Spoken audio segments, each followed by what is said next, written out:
मनुष्य जाति के इतिहास में संभवतः ओशो पहले ऐसे सद्गुरु हैं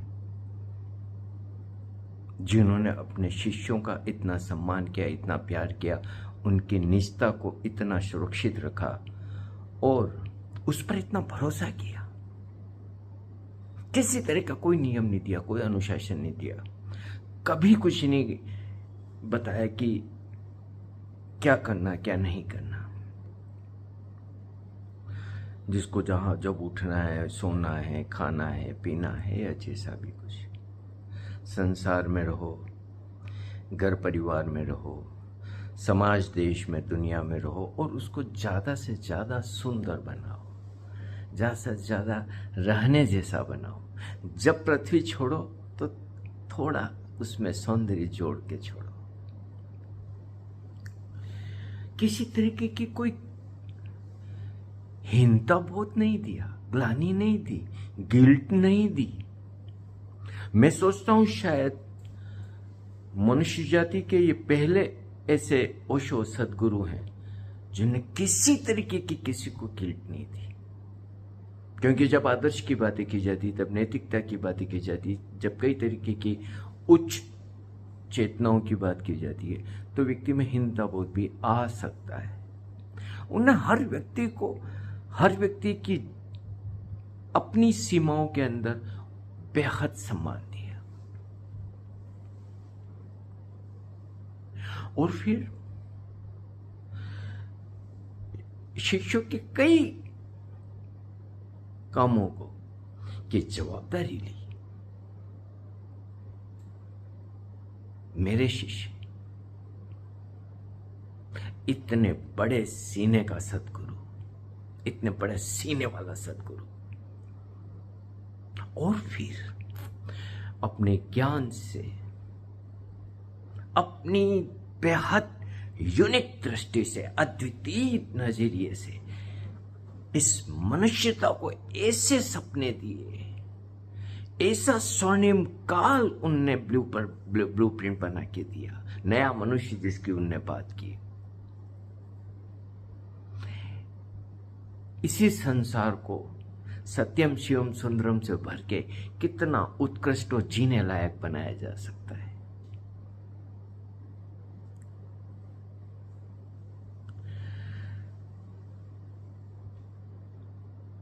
और हमसे क्या मांगा, हमसे रिटर्न में क्या लिया उन्होंने, और हम उनको क्या दे पाए, क्या दे सकते हैं? कभी कुछ नहीं कहा। किसी भी तरीके की कोई बात शिष्य की गई होगी तो इस विशाल हृदय ने उसको स्वीकार लिया। एक प्रवचन में किसी ने पूछा कि हमारे गांव में नौटंकी आई और लड़की स्टेज पे नाच रही थी, तो आपका सन्यासी, वो समय था जब हम भगवा कपड़े और माला पहनते थे,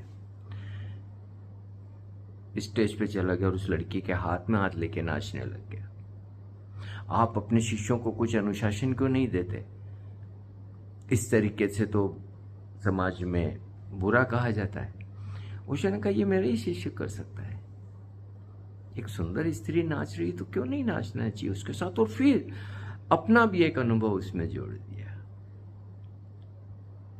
किसकी हिम्मत है इतनी? कोई भी होता तो इसमें किसी तरीके की कमी बेशी निकाली जाती, लेकिन ऐसा प्यारा सद्गुरु, मुझे लगता है कि इस मनुष्यता के अंदर एक ओशो पहले व्यक्ति हुए जिनने कभी किसी को कोई गिल्ट नहीं दी।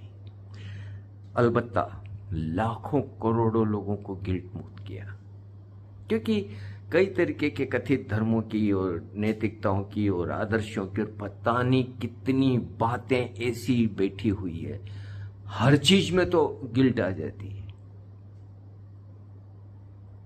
लेकिन उन सब से बाहर निकाल के और अपनी तरफ से कुछ ऐसा नहीं दिया कि किसी को उसमें गिल्ट आए। ऐसे प्यारे, ऐसे अद्वितीय, ऐसे विशाल हृदय, ऐसे प्रेमपूर्ण। जब एक बार सभा में बिना संदर्भ के कोई हंसने लगा और थोड़ी सी व्यवधान हुई और फिर ओशो प्रवचन छोड़ के चले गए थे और ये भी बोल के गए थे कि अब कल मेरा इंतजार मत करना। लेकिन दूसरे दिन आए। वो दूसरे दिन का प्रवचन सुनने जैसा है, हर प्रवचन सुनने जैसा है। मैं इसी संदर्भ में कह रहा हूं। ओशो ने कहा कि मैं तुम्हें प्रेम करता हूं। बोले बुद्ध तो करुणा करते हैं, अब करुणा में थोड़ी दूरी रह जाती, प्रेम में तो मैं तुम्हारे साथ खड़ा हूं।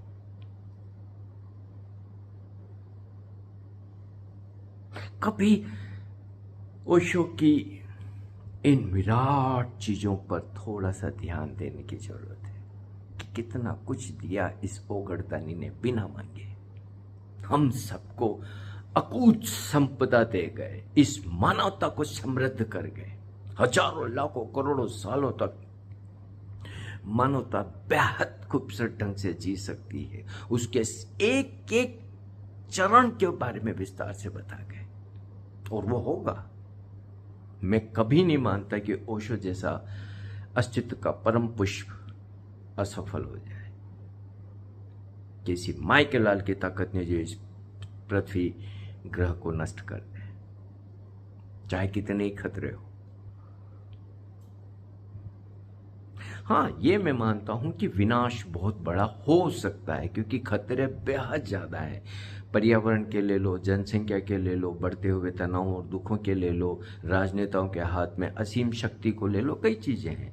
तो खतरे निश्चित बेहद घातक और खतरनाक है। उसमें मनुष्यता बच जाए ये एक चमत्कार है, लेकिन ये चमत्कार होगा।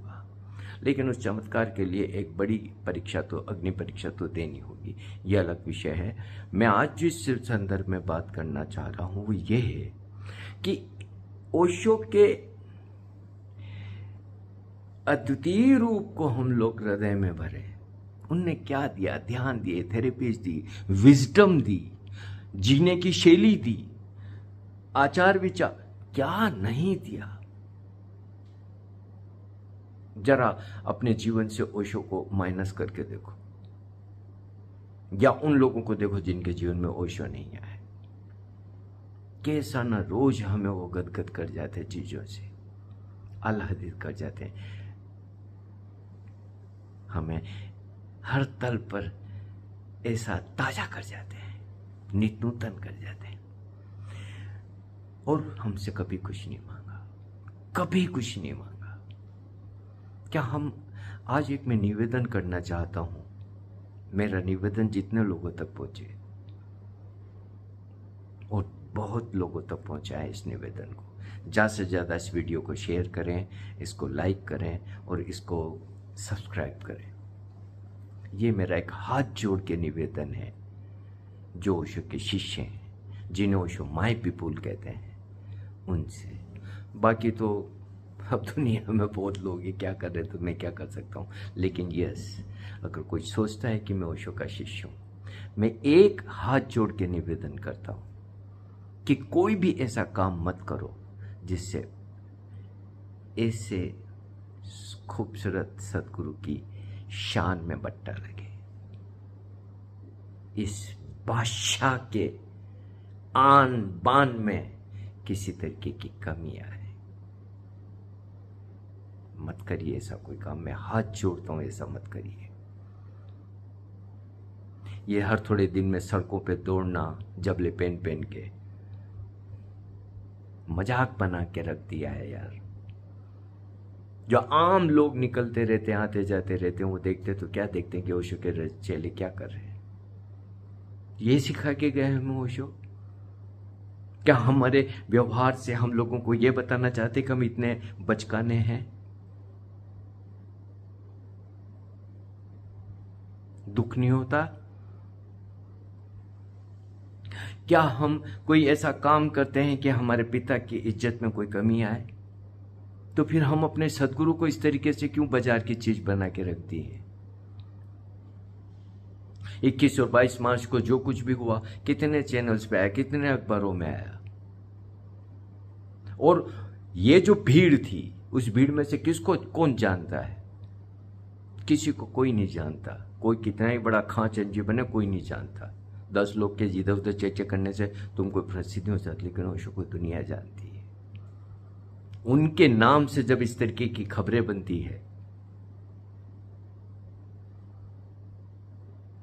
तो हम ओशो को अपमानित करते हैं, बेइज्जत करते हैं, हमारे कृत्य से उन्हें हम नीचा दिखाते हैं। ये सिखा के गए हमें ओशो।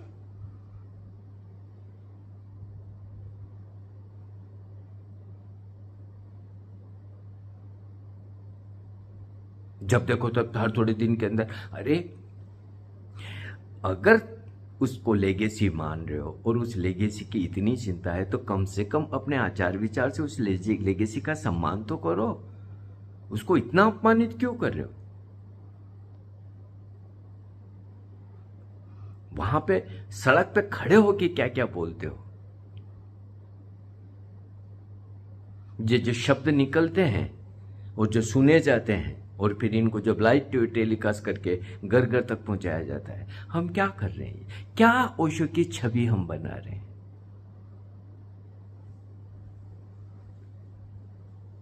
हम चाहते क्या हैं?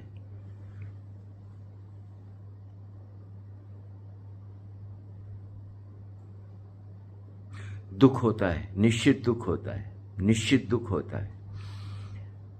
जीवन भर में पत्र पत्रिकाओं में जब लोग कुछ भी लिखते थे तो उनके जवाब देता रहा।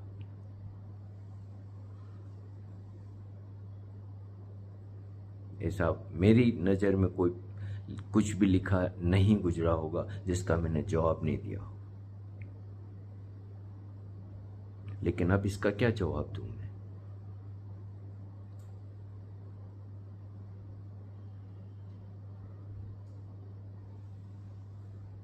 और मेरा कोई रस नहीं है। मैं व्यक्तिगत रूप से जितना मुझे उस जगह पे रहना था, जितना उस जगह का मुझे अपने जीवन के लिए उपयोग करना था, वो मैं कर चुका। अब मुझे नहीं लगता कि उस जगह मैं कभी भी जाऊंगा।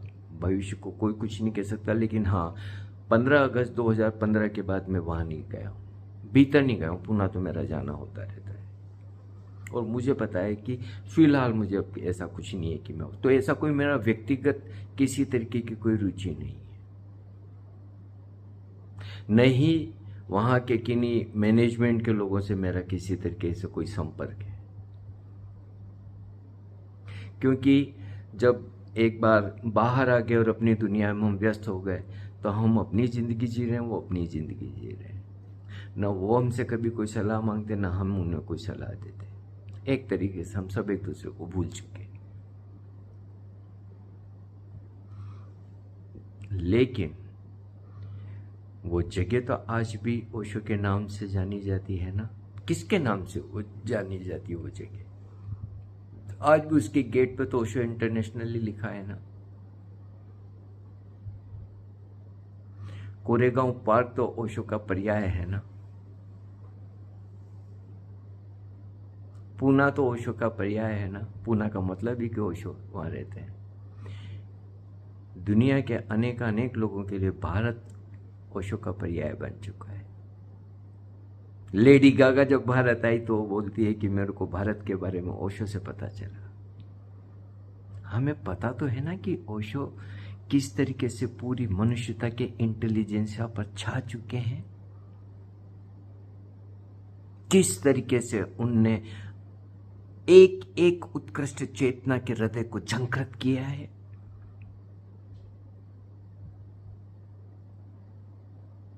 क्या हम इतना सा नहीं कर सकें कि हमारे इन कुकृत्यों से उनको अपमानित न करें, उनको नीचा न दिखाएं? विरोध का क्या ये एक ही ढंग बचा है?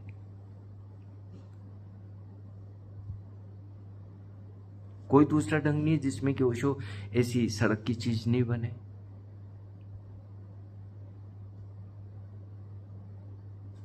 मत लाओ ओशो को ऐसे सड़क पे यार, मत लाओ ऐसे ओशो को सड़क पे। और जिस तरीके की भाषाएं बोली जा रही, जिस तरीके की बातें की जा रही है, मत करो ऐसा सड़क पे यार। अगर ओशो से और ओशो की लेगेसी से और इन सब चीजों से इतना ही प्रेम है तो अपने कृत्य से प्रूव करो कि ओशो से प्रेम है।